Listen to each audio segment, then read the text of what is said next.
let me show you a trick. And I forgot to mention that when I pulled out of my hotel, you don't know how terrifying this is. This is like insane. Here I am in Colorado. I just rented this Jeep Compass and drove it up I-70 right here, Golden, Colorado. This is the first time I've ever driven a Jeep branded vehicle of any kind, and I was excited to rent this instead of a Mini Cooper. I don't know if I'm so excited after making that decision. I almost feel like I should be driving the BMW made Mini, because this feels cheap. I don't know how to put it. It has 30,000 miles on it, but it already shakes on the freeway. Like, let me show you here. So it's got 30,500 miles, but when I'm on the freeway, the steering wheel shakes, and the engine, when I'm idling, it feels like it's got maybe a missing cylinder. I'm not really sure.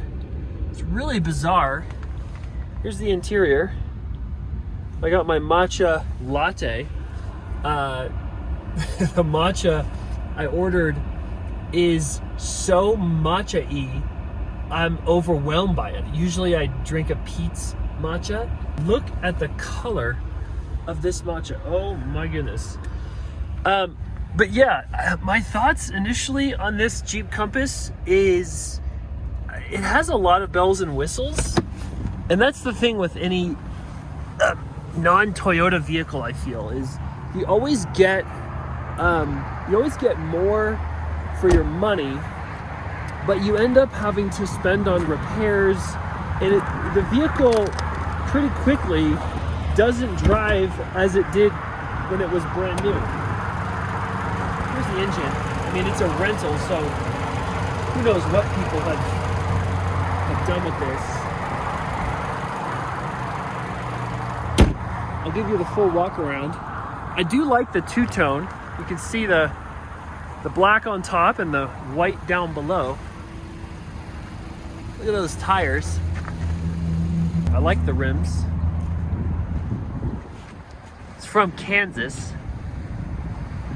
See, the color scheme is nice. It's four-wheel drive, and this is ice. Look how slippery this is. I haven't driven an ice since, since the grapevine between Northern California and Southern California. And it's tricky driving on ice. I spent 10 years in Trenton, New Jersey, so I'm familiar with walking on snow and ice, but driving on it is a completely different feeling. It seems like four-wheel drive, if you're going too fast or making too hard of a turn, really doesn't do anything. You end up just slipping and sliding into a ditch or into the curb. Got to be careful. But let's jump in. I got an appointment, so oh boy. Okay. So you can see here the selector knob. I was pushing this button for the longest time. Like, what's going on? This is a rotating knob. See? You can do snow. You can do four-wheel drive lock. And then as you back out, oh, did you see that? Check that out. Oh, look at that Jeep in the snow. We got sand. We got mud. Look at those tires. Sand. Oh, there's only snow. Let's do snow. We're on ice right now. So let's see how this works. I gotta turn this air down. It's way too much. What is the temperature? I can't even tell what temperature it is. See, this is the thing. Let's do 67. And then over here, how do I sync this? Where's the sync button? There is no sync button. You gotta manually adjust the passenger as well. All right, let's go to 67. The first thing I do when I go into any rental, first of all, let me back up so I'm not in the sun. But the first thing I do when I get into any rental, let me show you a trick.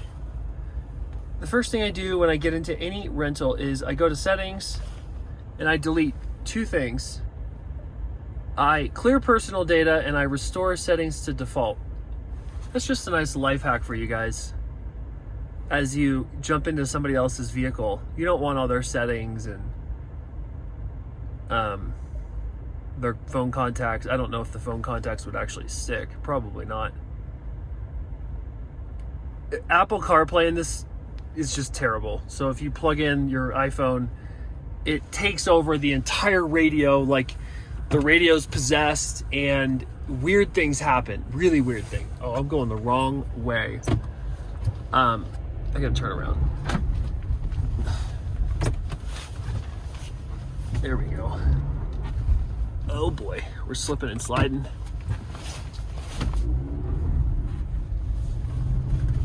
See that traction control light? Thank you for telling me that my coolant temperature is at 194. I think that's about right. Here we go, nice drive test in the Jeep Compass. I don't even know what year this is. I assume it's a 2021.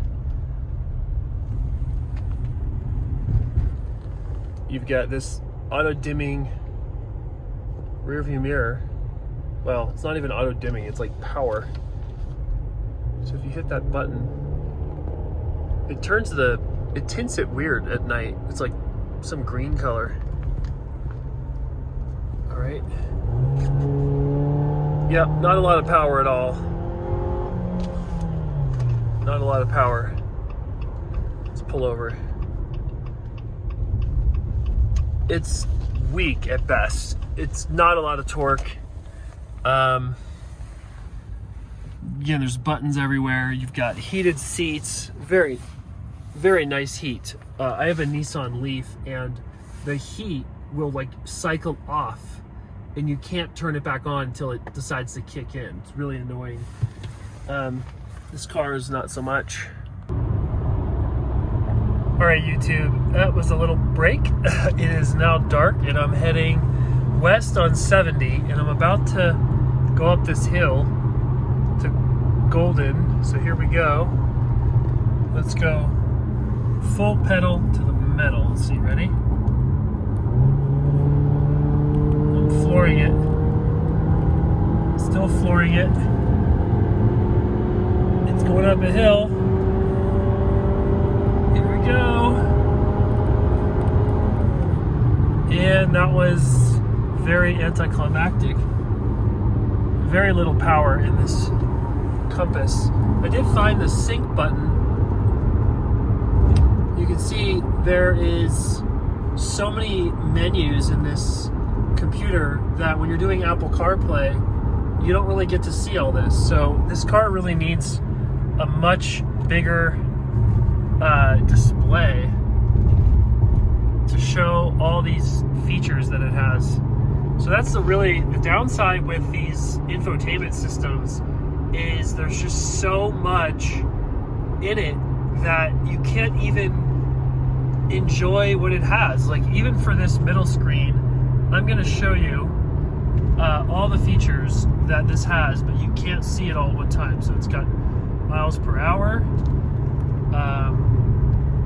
Even this vehicle info has pages within pages. So you've got coolant temperature, transmission temperature, oil temperature, battery voltage, tire pressure, and then you go down and you've got fuel economy. It's crazy, right? And then you go down some more and you've got trip, stop, start, ready. I don't know what that means. I guess you could turn off stop, start for gas saving.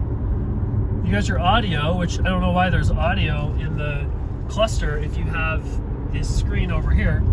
Then you have messages, screen setup. I mean, it just goes on and on. It's like, how do you use, I just leave it on speedometer because it's really annoying to look at this. Really annoying. I'd rather just look at the actual number of the speed.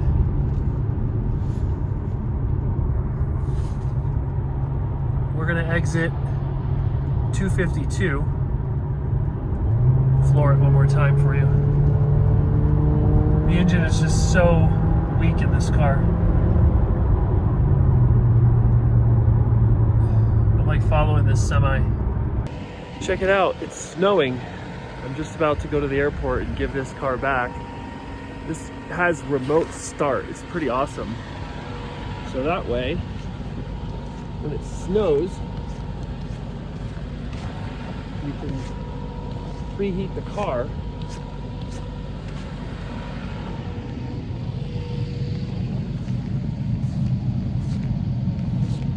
There we go.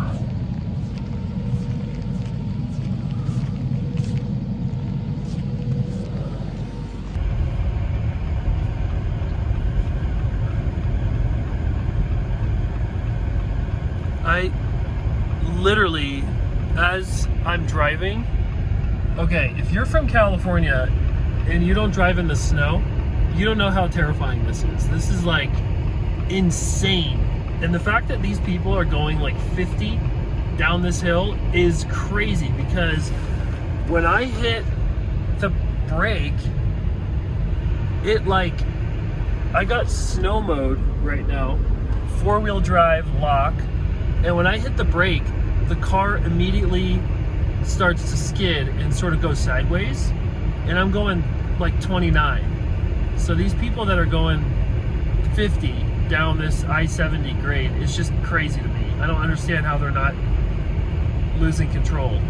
Obviously they have snow tires or something, because I'm like sliding on ice here in this rental car. So pretty sure I have all-weather tires. It's terrifying. All right, so I just got back home and I'm editing this video, and I forgot to mention that when I pulled out of my hotel, I was just gonna like hit the gas and sort of, I don't even know what I was thinking, just fishtail, whatever, just get on the freeway and head out. And I hit the curb. And I could have blown a tire 8,000 feet up. And it was the stupidest thing I will never do again. Because if that rim cracked, I would have to wait for a tow for possibly hours. And I was going to miss my flight. I mean, yeah, I could have switched it out with maybe a spare. I don't even know if this car has a spare on it. There's just no messing with Mother Nature. Like, I'm pretty sure there was all season tires on this thing. Actually, let me look at a close-up of the video and see what kind of tires are on this.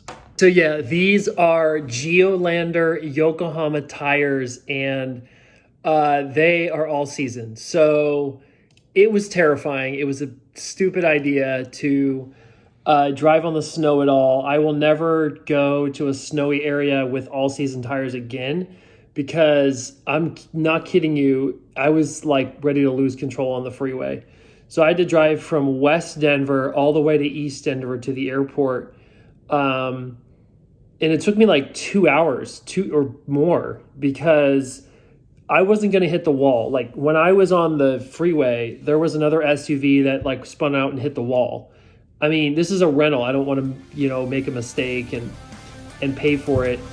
So wild ride with the Compass, and that's my experience.